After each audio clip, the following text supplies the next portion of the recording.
I'm going to tell you everything you need to know before buying the Esperia Prowler, and we're starting right now. Systems activating. Systems on. Welcome to A Star Citizen's Buyer's Guide. What's up, citizens? This is SubliminaL here, and today we'll be discussing the features, functions, and benefits of the Esperia Prowler. And we'll compare those features amongst competing ships so you can make an informed buying decision. In this review, I'll cover a brief overview, take a tour, compare stats, go over its default weapons and components, as well as my recommendations, review pros and cons, and finish up with my thoughts on the Esperia Prowler. If this is our first time meeting, welcome. My name is SubliminaL and my passions are Star Citizen and content creation. Be sure to check out some of my other reviews in this series and consider subscribing. Remember to check the pinned comment below for corrections and afterthoughts and updated loadouts. With that out of the way, let's get to it. Let's find out a little bit more about the Esperia Prowler. The Prowler is a modernized version of the infamous Tavarian armored personnel carrier. It is named after the UPE military designation. Esperia's astro engineers were given unmitigated access to study the original versions of the ship recently discovered in the Cabal system to help meticulously reconstruct the vehicle. Now, the Prowler is the perfect fusion of two cultures: the elegance and effectiveness of the Tavarian war machine combined with the ability of modern human technology. Esperia is a human spacecraft manufacturer that adapts, reproduces, and sells existing spacecraft designs. The company was founded in 2873 by Jovi and Theo Engstrom. Esperia's current lineup of spacecraft reproductions includes copies of the Vanduul Blade, Glaive, and Scythe. As of today, the Prowler is for sale and upgrade on the Pledge Store for $395 war bond with the included Aves helmet, and $440 standalone. If the Aves helmet is catching your eye and you don't want to spend the $395, don't fret, you can add it to your collection for only $4. One important piece of info, it seems the Warbond version of the Prowler is available to CCUs. So if you want, you could use credit to purchase an Argo Mole and only have to spend the $80 difference to get the lower price and the helmet. The Prowler is not available for sale in-game. Now that you know a little bit more about the Esperia Prowler, let's take a tour. This buyer's guide is brought to you by my Locations of Sand collection over on Displate. Any purchase made supports the channel, and for every purchase, Displate will plant a tree in places that need it most. Click the link in the description. If you'd like to skip the tour, the timestamp is on screen and in the description. Up front, we have a very unique shape to the nose. As you'll see in the rest of this tour, the Tavarans clearly had a fixation on birds. Let's head back and take a look at the wings, or maybe I should call them arms. Fun fact, these feathers that have folded out from the arms are actually providing cover for exiting ground troops. Let's take a look at the lobster tail in the rear. Back here, we have rear access to the ship. We'll take a closer look in a sec.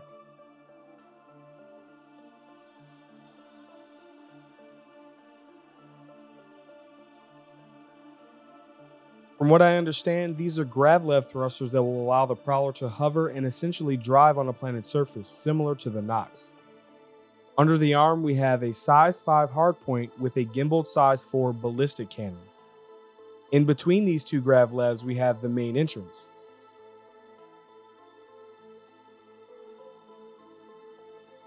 On the port side, we have 4 drop doors.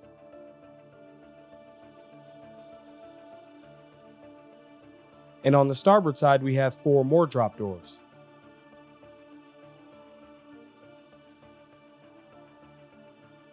Let's go through the rear entrance. You'll notice this red shield. This will allow you to shoot out of the Prowler, but will not let you shoot in. The rear port side has 2 seats with 1 gun rack each, but they don't seem to function just yet.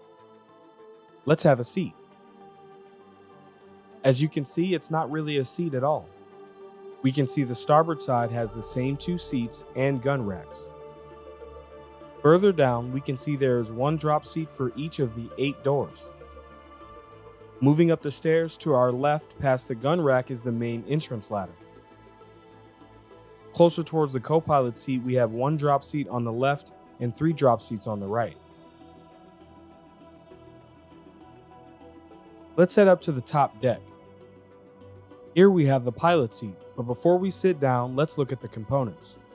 First we have the first cooler, next we have the shield generators, the power plant and quantum drive, and the second cooler. Let's check out the pilot's flight deck. The Prowler has 4 MFDs and a radar, and does have the new building blocks UI, as well as the coolest windshield I've ever seen. The remote turret has 2 size 3 laser cannons.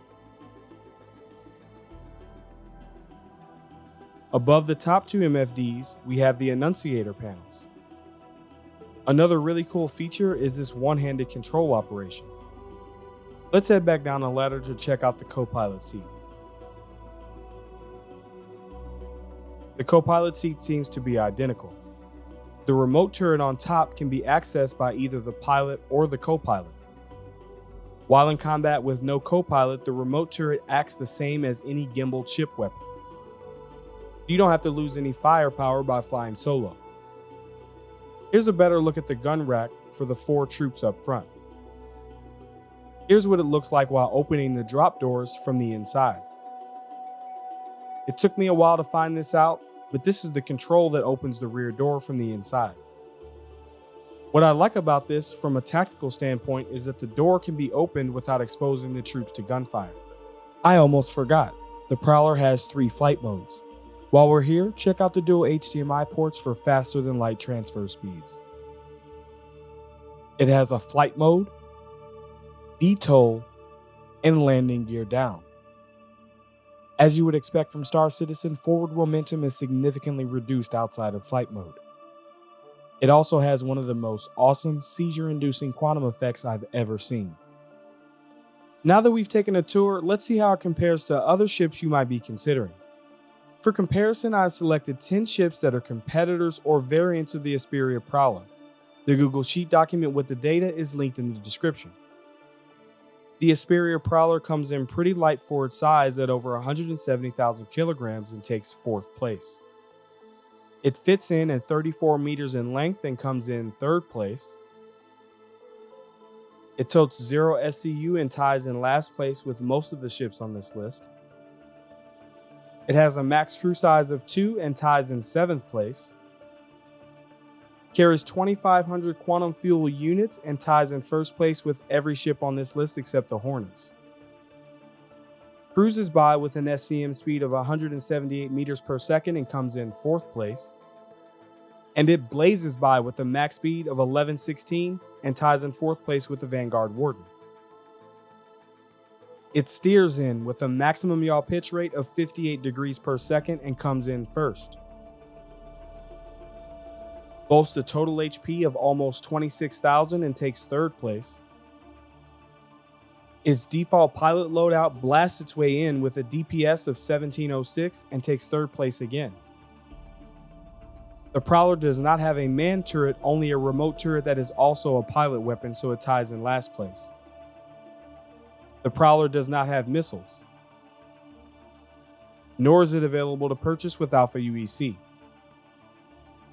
Now let's talk about its stock weapons and my recommendations. The Esperia Prowler has 2 massive size 5 hardpoints under the wings, and its pilot and remote turret on top has 2 size 3 hardpoints. The wings have 2 gimbaled size 4 Deadbolt 4 ballistic cannons. And the turret has a pair of Light Strike 3 laser cannons. These weapons are made by Esperia and are new to Alpha 3.9. The stock ballistic cannons can absolutely shred, so they can stay. One Deadbolt 4 is size 4, does 431 damage times 72 RPM for a total of 517 DPS and a 2,400 meter range. With ballistics, ammo should be taken into account. It has 1,800 rounds that can deplete in 25 minutes of continuous fire. For the pirate/remote turret, I would recommend the size 3 versions of the Deadbolts. However, they are in the game files but aren't available to purchase in the verse yet. So until then, swapping out the Light Strike 3s for 2 Tarantula GT870 Mark IIIs will do. I'm choosing these because their fire rate complements the deadbolts in a nice way. One Tarantula is size 3, does 294 damage times 80 RPM for a total of 392 DPS and a 3100 meter range. It has 720 rounds that would deplete in 9 minutes of continuous fire. Now that we've got it equipped with some cool weapons, let's talk about the standard components and my recommendations. Please note that I am not building this to maintain its stealth. The standard power plant on the Prowler is the size 2 grade 3 Cirrus.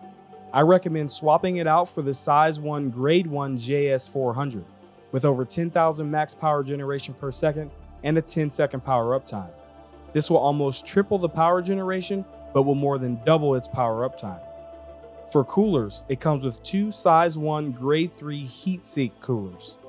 My recommendation for the coolers is usually to use a split combination. However, the size 2 coolers with the best cooling rate also have the best power uptime, so I recommend the cool cores.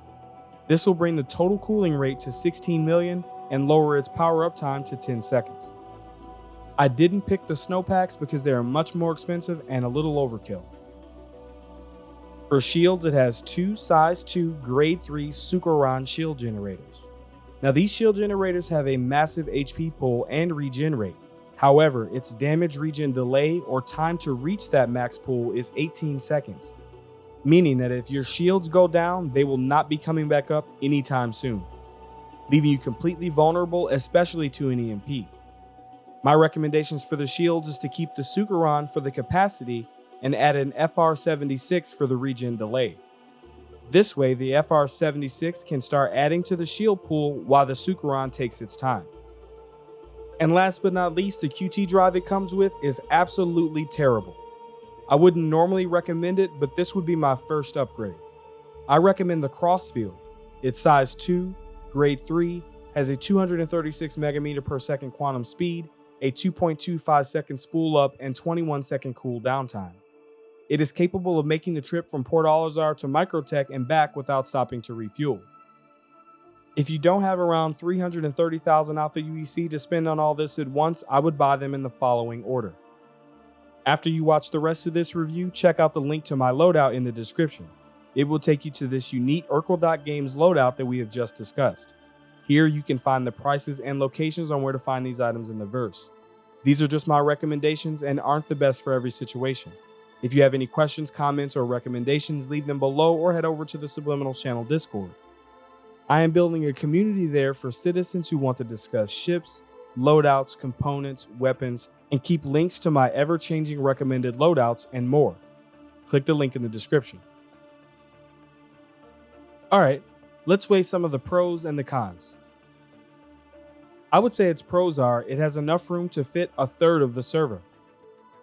It has enough quantum fuel to equip the fastest QT drives and still be able to make it across the system. It's pretty fast for its size in regards to SCM, max, and yaw pitch. It has a lot of HP, so it can sustain damage for a long period of time.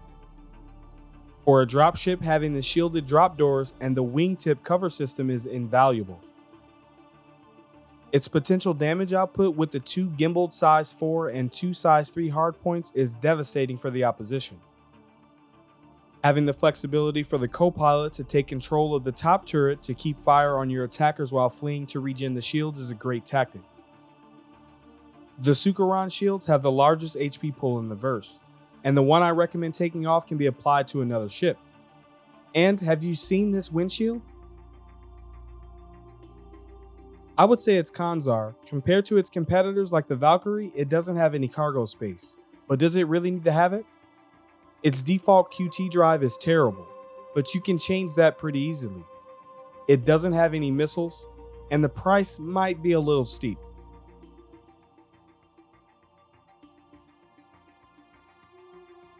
Alright, so SubliminaL, what are your thoughts? I think the purpose for this ship to deploy up to 16 troops for FPS combat is going to be used few and far between. After all, who has this many friends? And if you did manage to fill it up with that many players, what would you do? Go do a bunker mission and split 15k 16 different ways? If you're buying this ship to use as a dropship today, at this current state of the game, it may not be worth it. However, If you are buying this as a solo or duo combat ship, look no further. This thing is quick, does a ton of damage, and it can take a beating. The night before recording this audio, I just went into Arena Commander free-for-all for only the intentions of testing the Prowler, and I was able to make it to rank 50. And I'm certainly not a great combat pilot. It literally has no viable cons except the lack of missiles, and honestly, that would make it extremely OP. It's great for almost every Star Citizen mission, from claim jumpers to bunker missions to bounty hunting and more. If you are considering buying this ship, it comes highly recommended by me. Those are my thoughts. Let me hear yours down in the comments. If you've enjoyed this review, check out more of my content. If you'd like, there are 6 ways to support the channel. Number 1, you can smash that like button. Number 2, you can share this content with someone who may enjoy it. Number 3, you can check out my Locations of Stanton collection over at Display. Number 4, you can subscribe and turn on notifications by clicking the circle here. Number 5, you can become a channel member by clicking the join button below. And number 6, if you're feeling generous, considering becoming a patron. Some pledge perks can be seen here, including desktop versions of my Locations of Stanton collection available to all patrons. If not, your viewership is greatly appreciated. Until next time, citizens, I'll see you in the verse.